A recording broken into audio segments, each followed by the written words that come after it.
Today I will be teaching you how to do basic granny square, and this will be very good for beginners. It will be very easy. I will just do it slowly because I will be using quite this is only pearl cotton and it's fine, so that you will see it clearly. Then I will do the tutorials slowly. I decided to use different colors of thread so that I can also teach you how to change colors. It's up to you to decide what colors go after each other. So you need, of course, the threads, tapestry needle, a pair of scissors, and an appropriate hook for your thread. So I will start with the orange. We start by doing a slip knot.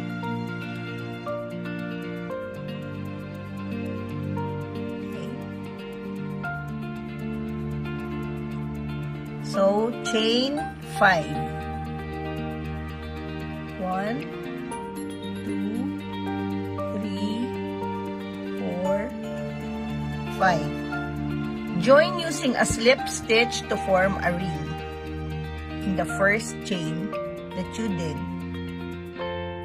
So just hide the tail as you go along and do your double crochet. So I only use chain 2 because this is a fine thread. So to make the height of the double crochet with this chain, because this will be counted as one double crochet, so do 2 DCs or double crochets inside the ring. Okay, so I have a tutorial on doing the basic crochet stitches. So in this case, I'm doing a double crochet. So you yarn over. You now have 3 loops in your hook. Yarn over and pull through 2, and then yarn over and pull through the remaining 2.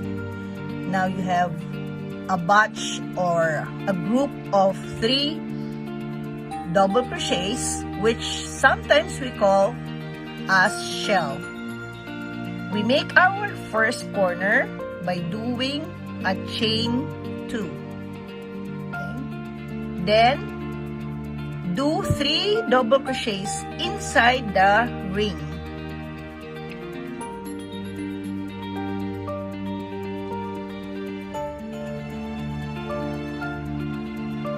We will be doing 4 groups of shells.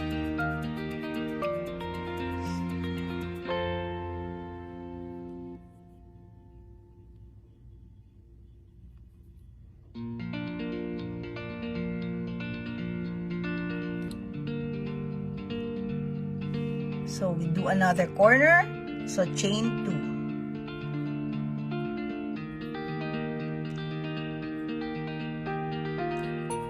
Make another group of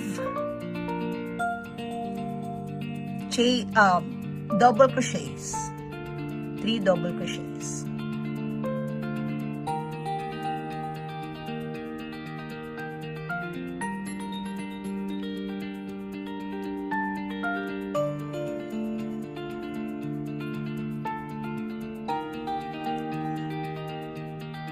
Because another corner will be done, so chain 2.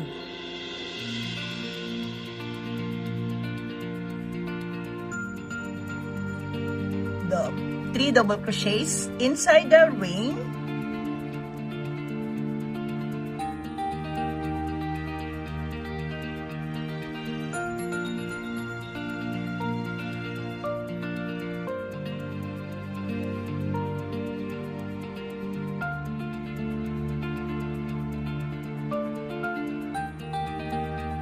We will be doing our last corner. Chain 2 and join on top of the chain that you did. That's the chain 2 that you did.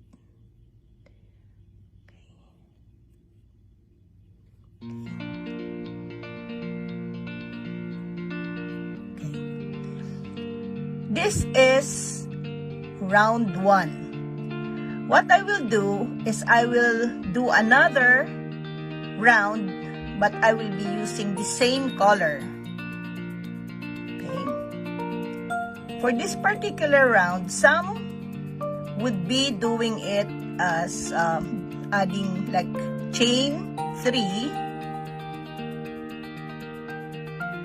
and then to do the 2 double crochet, because you will be starting in this for one color granny squares, you start in the same corner, so you try to do the double crochet a little bit at the back of the chain 3. Okay. Another double crochet, making half of the corner, and to do the side, you chain 1, or to skip these 3 double crochets, chain 1 and do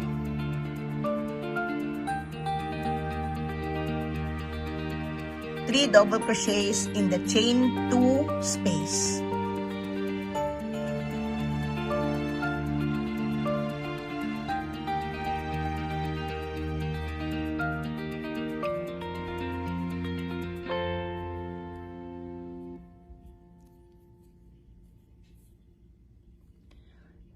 Chain 2, because this is a corner, 3 double crochets in the same chain 2 space,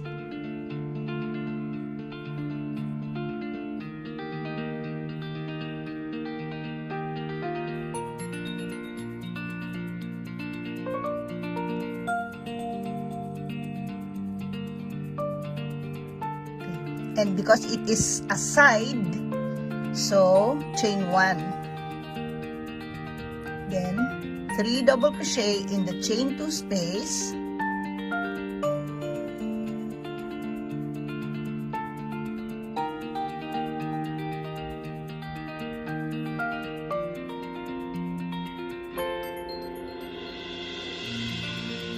chain 2 for our corner, 3 double crochets in the same chain 2 space,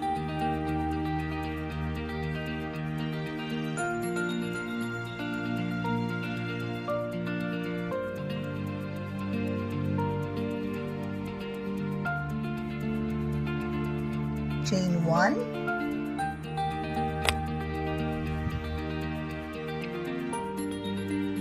double crochet, 3 double crochets in this chain 2 space,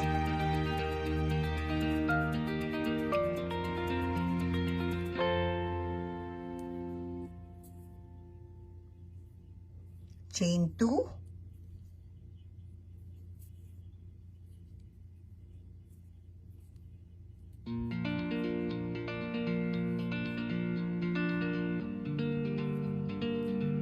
then your 3 double crochets,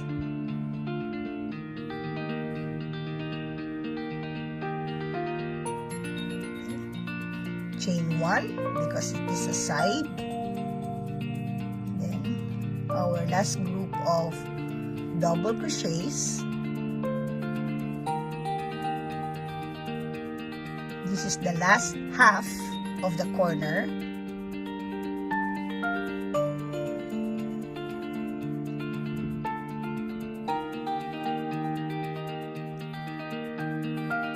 Chain 2 for our last corner, join on top of the chain 3,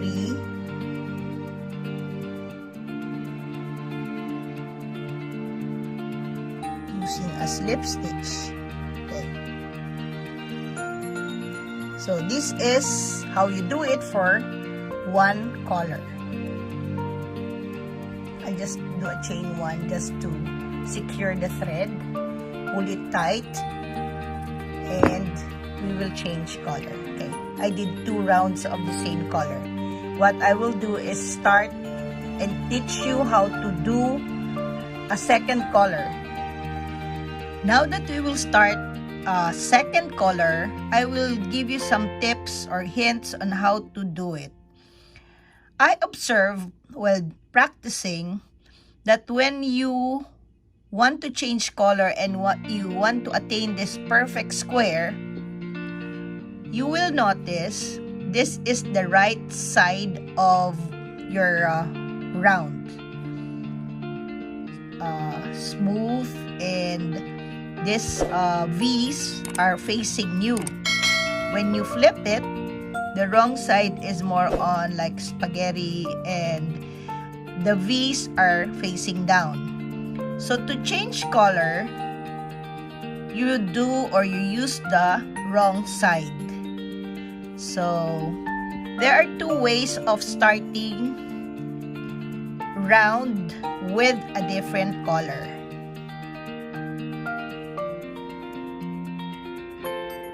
So one is you do a slip knot, yarn over, choose a corner. This is called standing double crochet. You yarn over and slip through 2 threads and then yarn over, slip in 2. So this is the standing double crochet. For this particular tutorial, I will not use this. I will use the normally used way or of doing or changing the colors. I just taught you how to do it because in some projects we will be doing standing double crochet. So okay. In this particular round, you could start in any of the corners. So do a slip stitch with your next color, chain 2.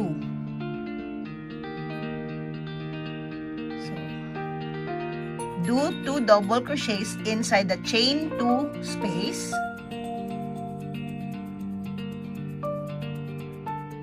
Just hide the tail. So one more.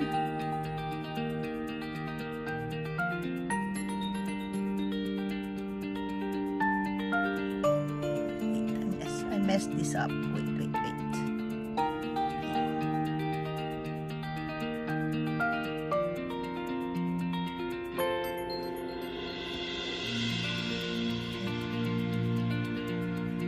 We will be doing the side.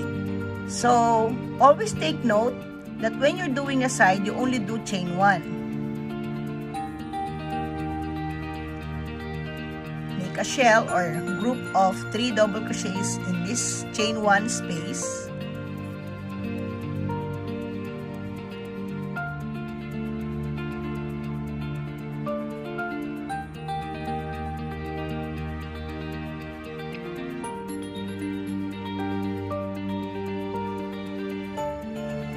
Chain 1,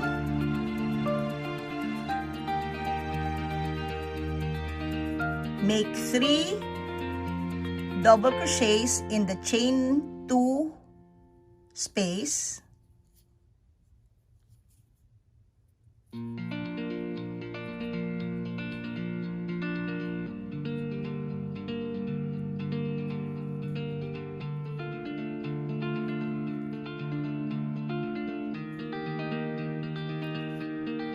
and because this is a corner, we chain 2.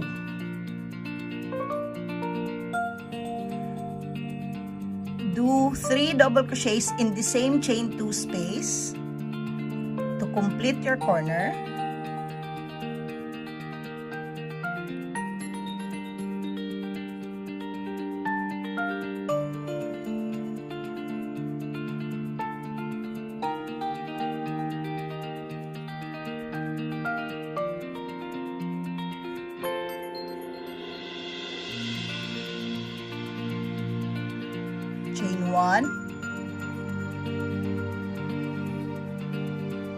do 3 double crochets in the chain 1 space.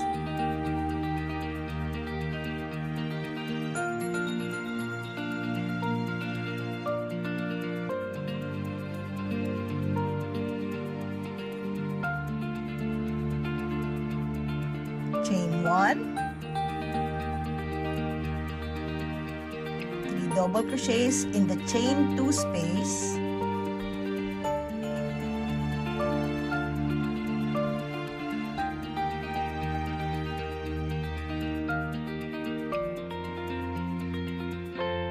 chain 2. Okay, so that will be the pattern of doing a granny square.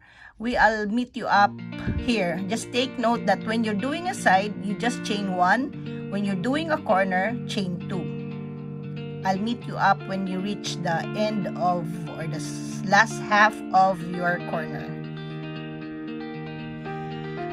I'm sorry I did not take a video of the last part, or how to join this color, the green color. But to end it, just to remind you, it's 3 double crochets, chain 2, and then you slip stitch in the chain 2 that you did in this first, or the half of the corner. We start with another color by doing it on the wrong side again. You always start a different color using the wrong side. Of course, you end it on the right side, and then you just flip it over and start a new color on the wrong side. I observe that you will really make or produce a perfect square. So this time I will be using the yellow. So I told you, you could start in any corner, do a slip stitch, chain 2,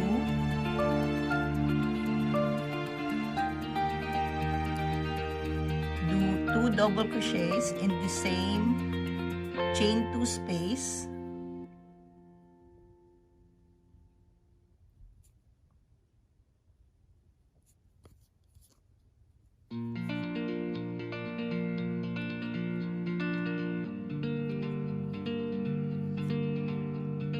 always remember, when you're doing the side, you only use, or you only do chain 1. So make a group of 3 double crochets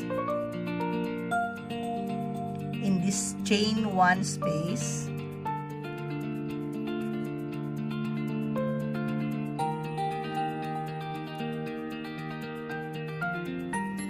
chain 1, 3 double crochets in the next chain 1 space,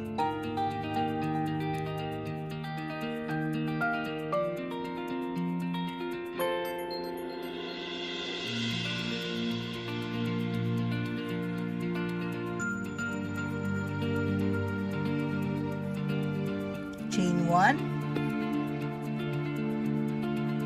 3 double crochets,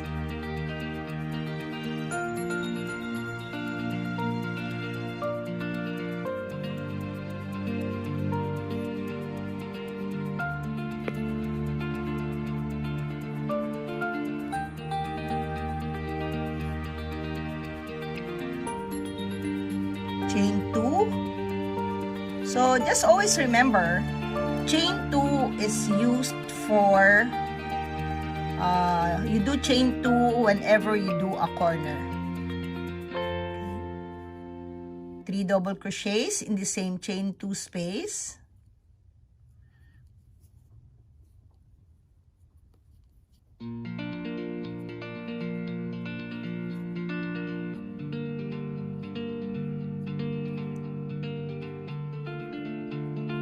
so that will be the pattern all around. To do 1 round, you could add more and more colors.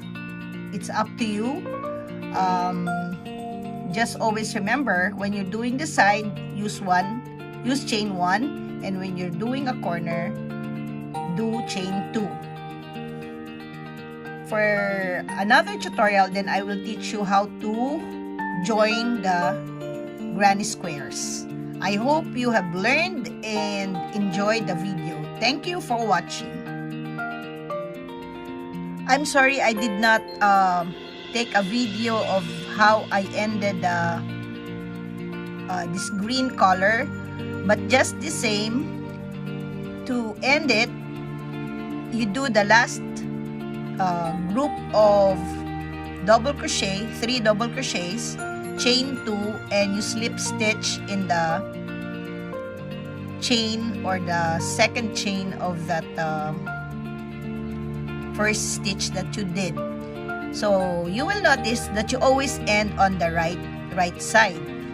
Okay, so to start a new color, you try to start by flipping this your granny square. Okay, and then you could choose to start in any corner with another color. So I'll use yellow. Insert your hook, do a slip stitch of that different color, of the next color, chain 2, do 2 double crochets in the same chain 2 space to make your first half of a corner.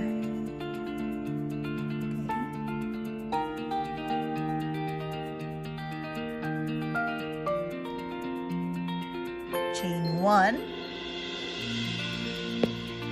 do 3 double crochets in the chain 1 space because this is a side. So, and remember, when doing the side, you always do a chain 1 only. When doing a corner, you do a chain 2. So basically, that is the pattern you follow for granny square. You could add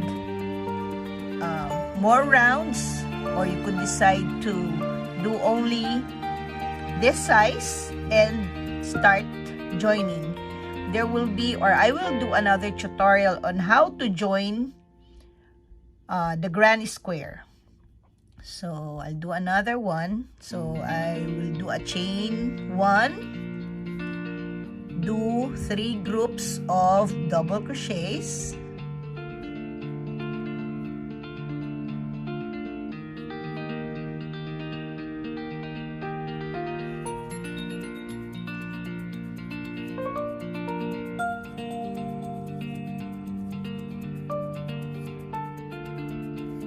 so when you already know how to do the granny square, you could, or you can use the design or your motif in doing projects like afghan or bag, or even